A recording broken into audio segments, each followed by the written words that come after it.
दोस्तों, गाजीपुर से समाजवादी पार्टी के सांसद हैं अफजाल अंसारी। उन्होंने मोहन भागवत की तारीफ की है। जी हां, आरएसएस प्रमुख मोहन भागवत की तारीफ क्यों कर रहे हैं अफजाल अंसारी, इसके पीछे बहुत बड़ी वजह है। इसके पीछे की वजह इस वीडियो में मैं आपको बताऊंगा और साथ ही साथ ये भी बताऊंगा कि प्रधानमंत्री नरेंद्र मोदी और उत्तर प्रदेश के मुख्यमंत्री योगी आदित्यनाथ की सियासत भी किस तरह से कटघरे में लाकर अफजाल अंसारी ने खड़ी कर दी है। नमस्कार, मेरा नाम हिमांशु मिश्रा है, आप देख रहे हैं 4PM news network.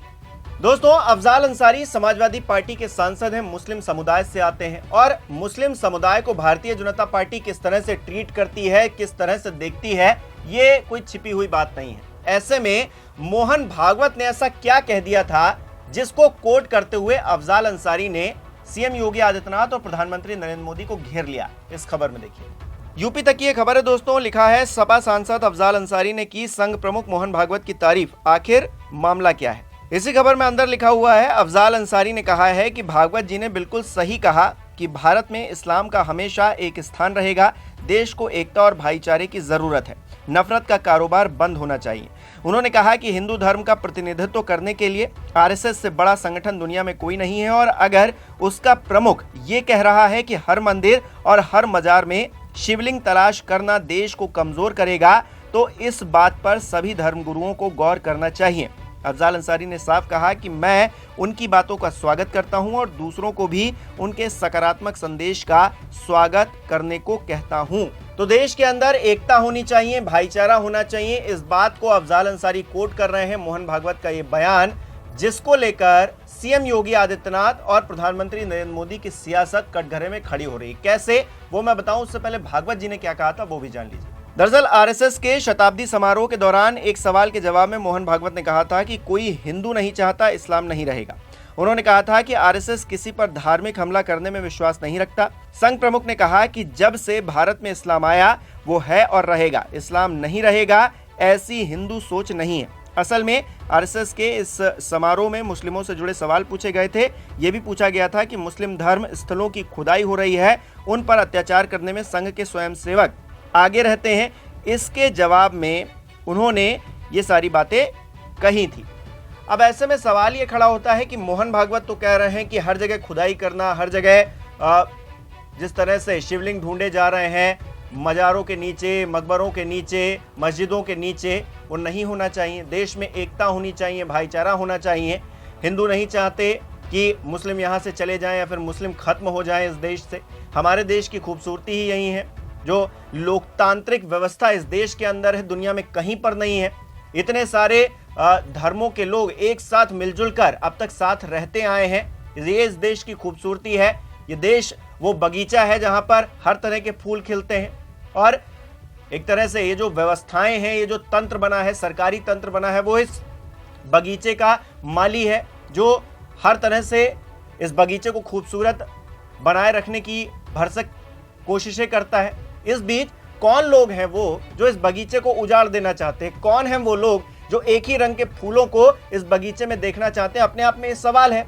Mohan Bhagwat की जो बातें हैं वो बहुत ज्यादा डीप है। उनको समझने के लिए कहीं ना कहीं जो बैकग्राउंड है वो समझना पड़ेगा। भारतीय जनता पार्टी किस तरह की राजनीति करती रही है प्रधानमंत्री नरेंद्र मोदी के आने के बाद, उसको भी समझना होगा। जिस तरह का एक्सट्रीमिज्म पिछले कुछ सालों में इस देश ने देखा है, उसको भी समझना होगा। क्यों ये बातें कहनी पड़ रही हैं, क्यों संभल के अंदर खुदाई करने की जरूरत पड़ रही है। हमने एक और जगह पर देखा, वहां पर उन्मादी भीड़ पहुंच जाती है एकदम से, जय श्री राम का नारा लगाकर पूरा जो मकबरा था उसको तहस नहस कर दिया जाता है, तोड़फोड़ मचा दी जाती है, भगवा झंडा लहरा दिया जाता है और एक संदेश देने की कोशिश की जाती है। अब ऐसे में मोहन भागवत जी जब ये बात कह रहे हैं कि हिंदू मुस्लिम को एक साथ रहना चाहिए, एकता का संदेश उन्हें देना चाहिए, तो फिर अफजाल अंसारी इस बात को उठा लेते हैं और वो सीधे तौर पर प्रधानमंत्री नरेंद्र मोदी और सीएम योगी आदित्यनाथ की सियासत को कटघरे में लाकर खड़ा कर देते हैं। जब भागवत साहब ये कह रहे हैं, आरएसएस तो एक पेरेंट ऑर्गेनाइजेशन है बीजेपी का, अगर पेरेंट्स ये कह रहे हैं कि एकता का संदेश देना चाहिए, भाईचारा इस देश के अंदर होना चाहिए, तो फिर 80-20 की सियासत करने वाले, बटेंगे तो कटेंगे कहने वाले ये लोग अपना मुंह छिपाकर घूमेंगे। क्योंकि अफजाल अंसारी तो यही कह रहे हैं कि अगर आरएसएस प्रमुख इन बातों का जिक्र कर रहे हैं तो हम तो उनका समर्थन करते हैं। समझिए, आप बात को समझने की कोशिश कीजिए। आरएसएस अगर कोई बात ऐसी कह रही है जो देश के भले के लिए है, देश में शांति कायम करने के लिए है, तो मुस्लिम समाज भी आगे आ रहा है। अफजाल अंसारी वैचारिक तौर पर कितना भी भेदभाव रखते हो, लेकिन कैमरे के सामने तो यही कह रहे हैं ना कि हम तो आरएसएस प्रमुख के जो बयान है उनका समर्थन करते हैं, और जो देश के अंदर एक तरह से कटुता आ गई है, एक तरह से जो कड़वाहट आ गई है समुदायों के बीच में, उसको खत्म करना चाहते हैं। अब ऐसे में सवाल यह है कि अपनी राजनीतिक रोटियां सेकने के लिए जिस तरह की चालबाजी भारतीय जनता पार्टी के नेता करते रहे हैं, उसको कहीं ना कहीं झटका लगा है। मोहन भागवत जी और अफजाल अंसारी समाजवादी पार्टी की तरफ से वो एक साथ एक प्लेटफॉर्म पर आकर खड़े हो गए हैं, और दूसरी तरफ पूरी भारतीय जनता पार्टी है, पूरी तो नहीं कहूंगा, वो लोग जो इस देश में कहीं ना कहीं विभाजनकारी नीतियों के तहत काम कर रहे हैं। उनको लगता है कि हिंदू मुसलमान आपस में लड़ते रहेंगे तो उनकी राजनीतिक रोटियां बड़े अच्छे से सिक जाएंगी। हिंदू राष्ट्र बनाना चाहते हैं कुछ लोग, सब नहीं। इस देश के अंदर ज्यादातर नागरिक ये चाहते हैं कि अमन चैन शांति कायम हो इस देश के अंदर, लेकिन बहुत सारे लोग हैं जिनको खुजली होती रहती है, जिनको कुलबुलाहट होती रहती है, पेट में दर्द होता रहता है अगर शांति रहती है।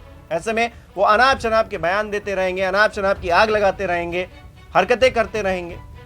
हिंदू राष्ट्र बना देना बहुत बड़ी बात नहीं है, हिंदू राष्ट्र बन जाएगा उसके बाद क्या, आप तब भी शांति से नहीं रहेंगे। इसीलिए हम और आप मिलकर साथ में रहें, ये संदेश मोहन भागवत जी दे रहे थे, और उस बात को अफजाल अंसारी ने उठा लिया।